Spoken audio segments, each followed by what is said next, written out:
পশ্চিমবঙ্গে অনেক অনেক মেয়েদের মহিলাদের মনে ভীষণ ক্ষোভ জন্মেছে নতুন সরকারের জন্য। ঠিক আছে, ক্ষোভটা সেটা হলো না, তাদের 3,000 টাকা দেওয়ার যে প্রতিশ্রুতি দিয়ে তারা নতুন সরকার আমাদের পশ্চিমবঙ্গে ভোট নিয়েছে, তারা আজ তাদের প্রতিশ্রুতিতে ঠিকভাবে কাজ করছে না। একটা কথা ভেবে দেখেছেন, যদি তারা প্রতিশ্রুতি না দিতেন কিংবা তারা যদি না আসতো, যদি আমাদের পশ্চিমবঙ্গে আজকে এই বিজেপি সরকার না আসতো, যারা বিজেপি সরকার আসার পর থেকে রাতারাতি সকলেই বিজেপি হয়ে গেছেন, টিএমসিকে ভুলে গিয়ে টিএমসির বদনাম করে বিজেপিকে ভালো বলতে শুরু করেছেন যে রাতারাতি, তারাও কিন্তু আজকে এই টাকাটা নেওয়ার জন্য ক্ষোভ জানাচ্ছেন। ঠিক কথা, তাদের জন্য কোনো ভুল নেই, কিন্তু একটা কথা সবসময়ই বলবো, বা আমাদের শুধু শিক্ষিত হলেই হবে না, শুধু পড়াশোনা পুঁথিগত জ্ঞান থেকেও অনেক বেশি জরুরি আমাদের মানসিক জ্ঞানের।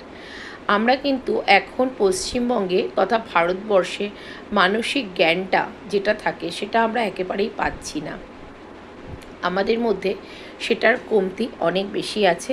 সেই কারণে আমরা খুব দ্রুত আমরা রেগে যাই, আমরা উচ্চস্বরে কথা বলি, আমরা কথা বলার সময় আমাদের জিহ্বার কোনো লাজ লজ্জা রাখি না, যা মুখে আসে তাই আমরা বলে দিই। অবশ্যই এখনকার দিনে যত শিক্ষিত হচ্ছে তার ততটাই গালিগলজের মুখের ভাষাটা বদলাচ্ছে, এটা কিন্তু ভাবতেই হবে। তার কিন্তু গালিগলজটা বেশি বাড়ছে এবং সামনে কে দাঁড়িয়ে আছে, কাকে কিভাবে কি সম্মান দিয়ে কথা বলতে হবে, সেই মাধুর্যটা সেই পশ্চিমবঙ্গে তথা ভারতবর্ষের শিক্ষাটা আর নিতে পারছে না। সকলেই শুধু টাকার দিকে দৌড়াচ্ছে, সেটাও খুব প্রয়োজন, কিন্তু তা বলে কি শুধু টাকাটাই প্রয়োজন, তার জ্ঞানটার কোনো প্রয়োজন নেই? তাই বলি কি, শুধু টাকাটার জন্য নয়, নিজস্ব জ্ঞান দিয়ে ভাবুন, যদি আজকে বিজেপি সরকার না আসতো, আমরা কিন্তু এতগুলো কথা, এতগুলো প্রোটেস্ট করেও কিন্তু কিছু হতো না।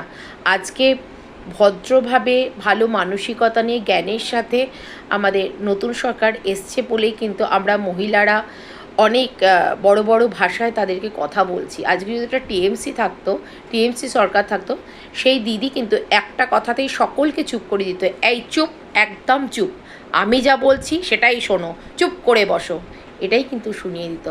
তাই দুটোর মধ্যে পার্থক্য বোঝার চেষ্টা করুন, দিদির মানে টিএমসি সরকার আর বিজেপি সরকারের মধ্যে।